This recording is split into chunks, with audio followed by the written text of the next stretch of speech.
Assalamualaikum warahmatullahi wabarakatuh. Jumpa lagi dengan Bu Leli di pertemuan ke-11 ya untuk mata kuliah ekologi pertanian, di mana hari ini Bu Leli akan membahas tentang ekologi perairan. Izin share screen dulu. Oke, ekologi perairan. Ada beberapa hal yang akan kita bahas. Di sini ada pengertian ekologi air, sistem air, sifat-sifat air, manfaat air dalam pertanian. Ekologi perairan ini sendiri akan dibagi menjadi terdiri dari dua kata, ekologi dan perairan. Ekologi kita tahu pengertian umumnya adalah ilmu yang mempelajari tentang interaksi atau hubungan antara organisme dengan lingkungannya, baik biotik maupun abiotik. Sedangkan perairan sendiri itu merupakan massa air, suatu kumpulan massa air yang ada di suatu wilayah tertentu yang sifatnya dinamis dan juga bisa jadi statis gitu, tergantung kondisinya di suatu waktu tertentu. Kemudian ekologi perairan diartikan sebagai ilmu yang mempelajari tentang hubungan antara organisme dengan lingkungannya yang secara spesifik berupa lingkungan perairan. Sebelum kita membahas lebih jauh tentang ekologi perairan, yang harus kita tahu adalah fakta tentang ketersediaan air yang ada di bumi. Ini penting sekali karena untuk memberi gambaran betapa terbatasnya gitu jumlah air yang ada di bumi dan kebutuhan kita terhadap air itu sangat tinggi setiap harinya. Coba bayangkan, setiap hari kita butuh apa? Mandi, nyuci, minum, nyuci piring, nyuci baju, dan masih banyak yang lain, belum lagi yang dari industri rekreasi dan sebagainya. Hampir semua makhluk yang ada di bumi itu butuh air gitu. Nah, terkait dengan hal tersebut, kita perlu tahu kenapa kok kita sering diingatkan untuk bijaksana dalam memanfaatkan air. Ini karena data ini, karena jumlah air di bumi itu terbatas. Masa sih Bu? Ya kita lihat ini ya. Kalau dimisalkan total air yang ada di bumi itu dikelompokkan menjadi dua kelompok besar. Yang pertama adalah air asin yang ada di laut atau di samudra, dan yang kedua adalah fresh water atau air tawar. Sebagian besar air yang ada di bumi itu bentuknya adalah air asin. Sedangkan manusia lebih banyak menggunakan air yang berupa air tawar gitu. Namun jumlahnya jika dibandingkan sangat berbeda jauh. Kalau dimisalkan air asin itu jumlahnya adalah 97,4%, maka jumlah air tawar itu hanya 2,6%. Dan ini pun masih harus dibagi-bagi lagi. Yang berupa es di kutub itu ada 1,984%, yang berupa air tanah itu hanya 0,592%, dan yang sisanya 0,014% itu dibagi lagi untuk yang berupa air danau sebanyak 0,07%, yang berupa kelembapan tanah itu ada 0,05%, yang di dalam tubuh makhluk hidup itu ada 0,001%, itu seluruh makhluk hidup yang ada di bumi loh itu. Yang di sungai itu hanya 0,001%, dan yang berupa uap air di atmosfer itu hanya 0,001%.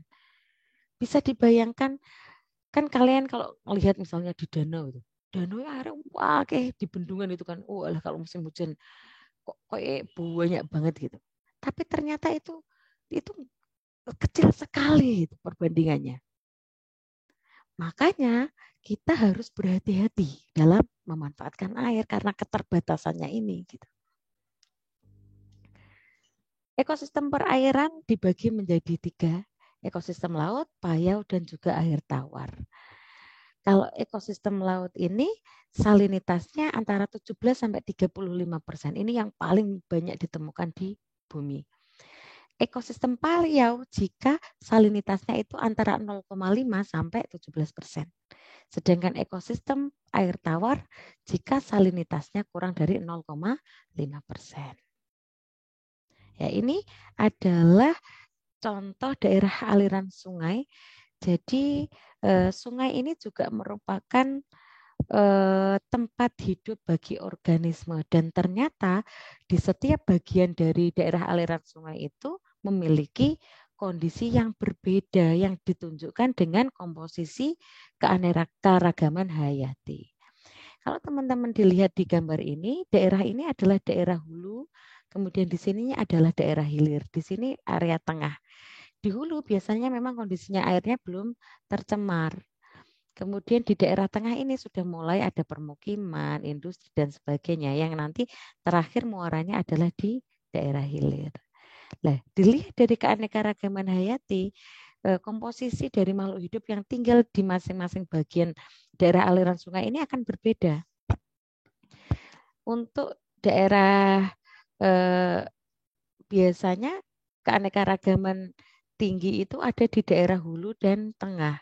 Sedangkan semakin ke hilir, maka keanekaragamannya semakin rendah. Kenapa? Karena kondisi sungai cenderung di daerah hilir itu lebih tercemar jika dibandingkan dengan daerah hulu. Ini.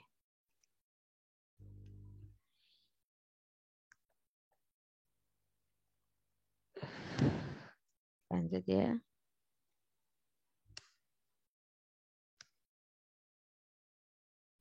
Selain dua jenis ekosistem, selain ekosistem sungai juga ada ekosistem danau.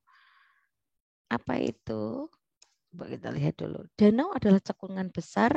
Kalau sungai tadi kan airnya mengalir. Kalau danau itu airnya cenderung diam atau tetap. Kalau di ekologi itu biasanya kalau sungai itu dianggap lentik. Kalau yang danau itu sebagai ekosistem lotik. Danau apa itu? Danau cekungan besar di permukaan bumi yang digenangi oleh air, bisa tawar ataupun asin, yang seluruh cekungan tersebut dikelilingi oleh daratan. Danau juga merupakan salah satu ekosistem air tawar yang termasuk ekosistem air tenang. Dan ekosistem danau ditandai oleh adanya bagian perairan yang dalam sehingga tumbuhan riparian atau tumbuhan berakar tidak dapat tumbuh di bagian tengah danau. Selain itu juga ada mangrove atau ekosistem pesisir, yaitu kawasan yang berada di sekitar pantai merupakan daerah terjadinya interaksi antara tiga unsur alam, yaitu daratan, perairan, dan udara.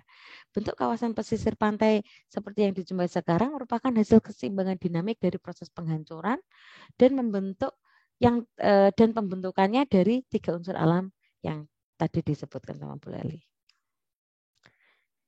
Ini sistem air. Kebutuhan air berdasarkan data tahun 2000 itu mengalami kenaikan 32,7% dibanding dengan 20 tahun sebelumnya. Ini di daerah terjadi di Jawa dan Madura. Untuk air irigasi meningkatnya itu 57,5% jika dibandingkan antara tahun 2000 dengan 1980. Dan kenaikan terbesar itu terjadi di Pulau Jawa dan Madura lagi.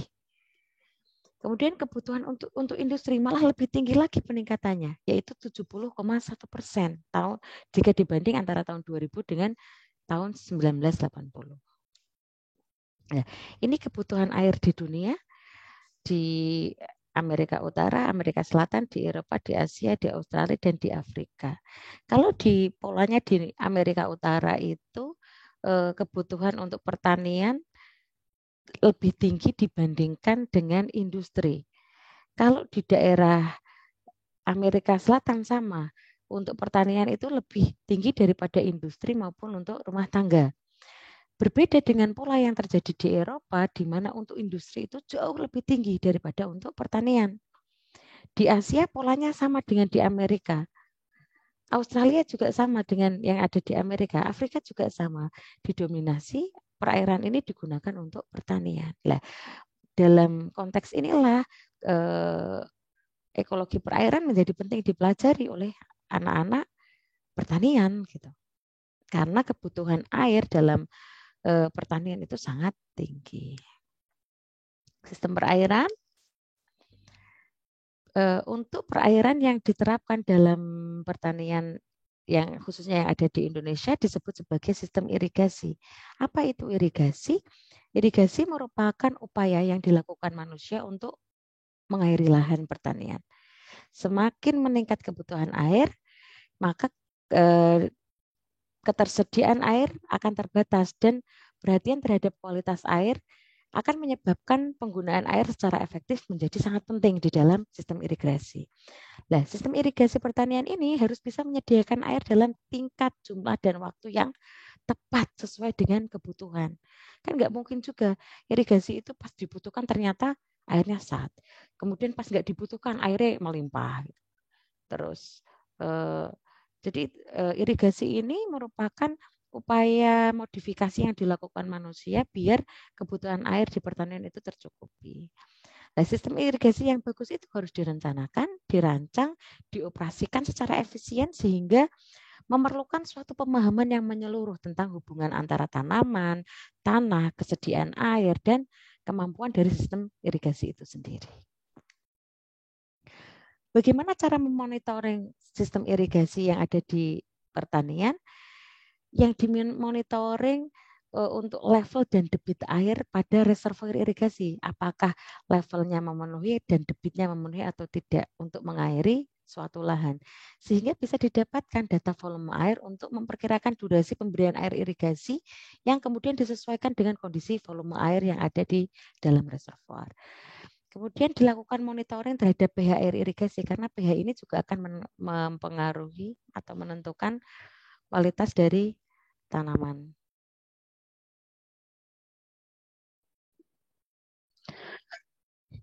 Oke, selanjutnya selain monitoring pH dari air irigasi yang harus dilakukan adalah kita juga harus memonitor terkait dengan kecepatan aliran air saat mengaliri sawah. Kemudian yang harus dimonitor lagi adalah kandungan unsur-unsur kimia serta mikroba yang meliputi BOD dan COD-nya di dalam air, serta yang paling penting adalah terkait dengan sedimentasi. Kenapa? Karena seringkali masalah utama yang muncul di sistem irigasi adalah pendangkalan. Dan tentunya ini akan mempengaruhi tekstur, kemudian permeabilitas dari kesuburan tanah itu sendiri, kemudian sedimentasi ini juga akan berpengaruh terhadap daya tampung saluran air sehingga impact-nya akan meningkatkan biaya untuk pemeliharaan saluran yang menyumbat saluran irigasi. Next, sifat-sifat air. Air itu sering disebut sebagai sumber kehidupan, ya kan? Karena manusia sangat butuh air, gitu kan, termasuk di ekosistem pertanian ini. Dan secara fisika, air ini memiliki 3 fase: cair, gas, dan padatan. Dan air memiliki beberapa sifat yang unik sehingga dia dapat menjadi senyawa yang paling penting dalam kehidupan di muka bumi. Namun ingat yang tadi ya, yang di awal bahwa kebutuhan manusia itu terhadap air sangat tinggi, namun sayangnya jumlah air di bumi itu sangat terbatas. Dalam konteks yang terbatas adalah air yang bisa dimanfaatkan oleh manusia karena ingat bahwa hanya sekitar 2,6% air yang berupa air tawar jika dibandingkan dengan jumlah total air asin atau air laut gitu. Dan manusia sebagian besar untuk mendukung aktivitasnya yang bisa digunakan adalah air tawar. Oke, lanjut sebentar. Oke. Untuk sifat-sifat fisik dari air di dalam fase padatnya biasanya ini kalau apa ya istilahnya yang berupa fase padat air itu ada di es di kutub. Dalam fase ini biasanya dia massa jenisnya lebih ringan dibandingkan dengan fase cairnya. Buktinya misalnya gini, kalau ada air kemudian dimasuki es batu gitu kan, posisi es batu itu pasti akan mengambang. Lah itu merupakan apa ya istilahnya bukti bahwa air yang berada pada fase padat ini akan memiliki massa jenis yang lebih ringan daripada pada fase cairnya. Kemudian air mempunyai viskositas yang rendah dan tidak lengket. Viskositas itu apa? Kekentalan. sehingga air itu dapat mengalir sebagai air permukaan secara efisien, kemudian dia juga bersifat permeable atau menembus ke dalam tanah, dia bisa terinfiltrasi ke dalam tanah, kemudian dia juga bisa mengalir melewati celah-celah batuan atau biasanya disebut sebagai perkolasi. Kemudian air ini dia memiliki berat yang cukup untuk dapat dipindahkan oleh gaya gravitasi. Lah, ini akhirnya kan muncul kayak fenomena run-off, kemudian air terjun dan sebagainya. Itu gerakan air yang dipengaruhi oleh gravitasi. Kemudian air memiliki berat jenis yang tepat sehingga uap air itu tidak mungkin bisa keluar dari bumi. Uap air itu biasanya dia terakumulasinya di mana? Di atmosfer. Jadi sebenarnya uap air itu juga bisa dikategorikan ke GRK, gas rumah kaca. Namun karena waktu tinggalnya di atmosfer itu pendek, jadi dianggap bukan menjadi ancaman yang berbahaya untuk pemanasan global. Berbeda dengan karbon, karbon itu kan masa tinggalnya lama. Nitrogen juga sama lama. Air dan uap air sifatnya adalah tembus pandang, sehingga sinar matahari bisa penetrasi atau masuk ke dalam massa air. Dan itu akan berpengaruh di setiap lapisan. Biasanya kan kalau danau misalnya, danau kan kecenderungannya adalah dia punya kedalaman yang cukup di atas 4 meter. Terus karena sifatnya yang bisa ditembus oleh cahaya matahari ini, maka di dalam danau itu sendiri akan muncul stratifikasi, akan muncul kolom-kolom air yang berbeda yang didasarkan pada kedalaman sinar matahari yang bisa mencapai ke dasar perairan. Nah, ini yang disebutkan boleh tadi, fakta yang terakhir, air itu termasuk gas rumah kaca. Cuman karena masa tinggalnya di atmosfer sebentar, sehingga dia dianggap tidak berbahaya dan tidak dijadikan fokus sebagai penyebab terjadinya pemanasan global ataupun climate change. Ini sifat kimia air. Air merupakan suatu pelarut yang universal. Dia memiliki kemampuan untuk melarutkan banyak zat kimia seperti garam, gula, asam, dan beberapa jenis gas dan juga berbagai macam molekul organik. Kemudian air juga dapat melarutkan dengan sangat baik senyawa-senyawa yang bersifat polar. Ini beberapa sifat kimia dari air. Panas latenya tinggi sehingga air dapat menyimpan panas cukup baik dan melepaskannya secara bertahap.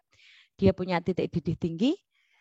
Untuk memecahkan ikatan hidrogen antara molekul air, dibutuhkan energi yang cukup tinggi sehingga hal ini menguntungkan kita karena dalam suhu normal air ada dalam kondisi cair. Titik kritisnya rendah. Nah, sifat ini menyebabkan air ini mampu menyublim pada suhu di atas 4 derajat Celcius dikarenakan pertemuan 3 fase air. Kemudian air bersifat adesi dan kohesi. Adesi itu gaya tarik-menarik antar molekul zat yang tidak sejenis, misalnya antara gelas dengan cairan yang ada di dalamnya, ataupun kohesi. Kohesi itu adalah gaya tarik antara molekul yang sejenis. Kemudian ikatan hidrogen. Molekul-molekul air ini saling bersatu dengan adanya ikatan hidrogen yang memiliki kekuatan ikatan yang tidak terlalu kuat, yang membuat air bersifat dia akan menempati ruang di mana dia berada. Kalau dimasukkan ke gelas ya bentuknya pasti seperti gelas itu gitu. Kalau dimasukkan ke dalam botol ya mengikuti bentuk botolnya, itu maksudnya. Apa manfaat air dalam pertanian? Bagi para petani, air ini menjadi sumber daya pokok gitu yang bisa menentukan berhasil atau tidaknya budidaya pertanian. Termasuk kemarin kalau teman-teman ingat, air ini juga bisa berperan loh dalam pengendalian hama. Masih ingat nggak? Misalnya untuk hama tikus, maka perlakuan yang bisa diberikan kepada lahan adalah dengan cara menggenangi. Kalau kita berhadapan dengan hama keong, perlakuan yang tepat apa? Dengan cara mengeringkan lahan, disatne gitu. Fungsi air dalam pertanian secara umum adalah sebagai irigasi. Jadi tanaman-tanaman yang dibudidayakan, misalnya padi, dia itu punya fase-fase di mana dia harus butuh air dalam jumlah banyak atau tidak. Kapan tanaman-tanaman tersebut butuh air dalam jumlah banyak? Yang pertama, ketika dia akan memperbanyak diri. Misalnya kalau kalian nanam padi gitu kan, ketika dia di fase mau anakan, mau menumbuhkan anakan, jadi dari satu bibit menjadi beberapa tanaman lain lah, itu dia butuh air yang banyak. Terus kapan lagi? Misalnya ketika dia di fase generatif, waktunya dia berbunga, kemudian pembentukan biji, itu dia butuh air yang banyak. Di luar itu, ada kalanya padi itu hanya butuh air yang nggak terlalu tergenang atau air yang jumlahnya tidak banyak atau sedikit. Kemudian apa yang terjadi jika penyediaan air ini tidak diberikan secara tepat gitu, maka hasil tanaman yang dikelola oleh petani tidak akan mendapatkan hasil yang optimal. Irigasi ini hanya diberikan untuk tanaman yang benar-benar dapat mendatangkan hasil dan merupakan kebutuhan pokok. Yang paling sering diterapkan khususnya di Bojonegoro adalah untuk irigasi tanaman padi. Ya kan? Kalau didasarkan pada baku mutu air, ada 4 golongan air. Ada golongan A, B, C, dan D. Didasarkan pada apa? Didasarkan pada kriteria pemenuhan baku mutu dari masing-masing parameter. Nah, masing-masing golongan ini dia punya peruntukan yang berbeda. Peruntukannya apa? Misalnya untuk air golongan A. Ini biasanya ditemukan di sumber-sumber air yang masih murni dan kandungan pencemarnya sangat rendah sehingga peruntukannya bisa digunakan sebagai bahan baku air minum tanpa pengolahan terlebih dahulu. Untuk air golongan B, dia sudah mulai mengandung bahan pencemar namun kadarnya tidak terlalu tinggi. Tapi masih diizinkan, masih memenuhi nilai baku mutu. Untuk apa? Air golongan B ini diperuntukkan untuk apa? Yaitu untuk bahan baku air yang harus diolah dulu, misalnya untuk air PDAM gitu. Tapi harus diolah biar bisa dipakai oleh manusia. Yang kemudian nanti bisa untuk menunjang aktivitas rumah tangga. Kemudian untuk air golongan C, dia ini hanya dapat digunakan untuk keperluan perikanan dan peternakan. Dan air golongan D ini yang biasa digunakan untuk pertanian dan juga bisa digunakan untuk usaha di perkotaan, industri, kemudian pembangkit listrik, dan sebagainya. Ini adalah jenis air berdasarkan peruntukannya. Pencemaran perairan akibat aktivitas pertanian. Kapan air dikatakan tercemar? Ketika dia mengandung bahan pencemar atau limbah pencemar. Diukur dari parameter apa? Dilihat yang pertama bisa dilihat dari BOD-nya, Biological Oxygen Demand, atau COD-nya, Chemical Oxygen Demand, atau DO-nya Dissolved Oxygen, nitrat, nitrit, atau amonia. Ini nanti bisa disesuaikan dengan nilai-nilai yang diizinkan sesuai dengan baku mutu. Untuk aturan terbaru itu ada di, kalau nggak salah boleh lihat, agak lupa ya. PP, lupa, tak bukakan dulu.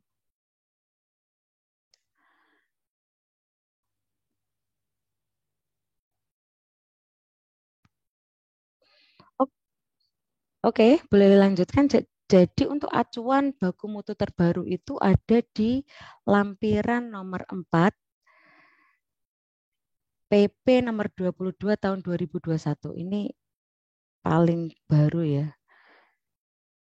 Karena ada perubahan Undang-Undang nomor 32 tahun 2009 ke Undang-Undang Cipta Kerja. Jadi untuk nilai-nilainya bisa dilihat di PP Lampiran 4 PP nomor 22 tahun 2021. Nah, selain BOD, COD, DO, nitrat, nitrit, dan amonia, indikator air yang tercemar itu juga bisa dilihat secara fisik berdasarkan warna, bau, kemudian terdapatnya padatan tersuspensi atau terlarut, kemudian terjadi kekeruhan, kemudian terjadinya peristiwa ikan mati ataupun terjadinya blooming algae, itu juga bisa menjadi indikator bahwa suatu perairan itu tercemar. Nah, selain itu juga dapat dilihat berdasarkan kandungan logam berat dan anion. Cuman kalau biasanya dalam penelitian kualitas air untuk logam berat itu cenderung butuh biaya yang mahal banget, sehingga untuk penelitian di tingkat strata 1 biasanya tidak sampai ke logam beratnya. Oke, sampai di sini dulu materi kuliah hari ini. Mudah-mudahan teman-teman semua bisa mengambil sesuatu ya dari yang boleh sampaikan, dan jangan lupa videonya dibuka, diputar sampai selesai. Oke? Kalau boleh nanti bakal ngecek siapa yang belum buka berdasarkan viewernya. Oke? Oke, terima kasih sudah mengikuti video Bu Leli. Bu Leli akhiri kuliah hari ini. Wassalamualaikum warahmatullahi wabarakatuh.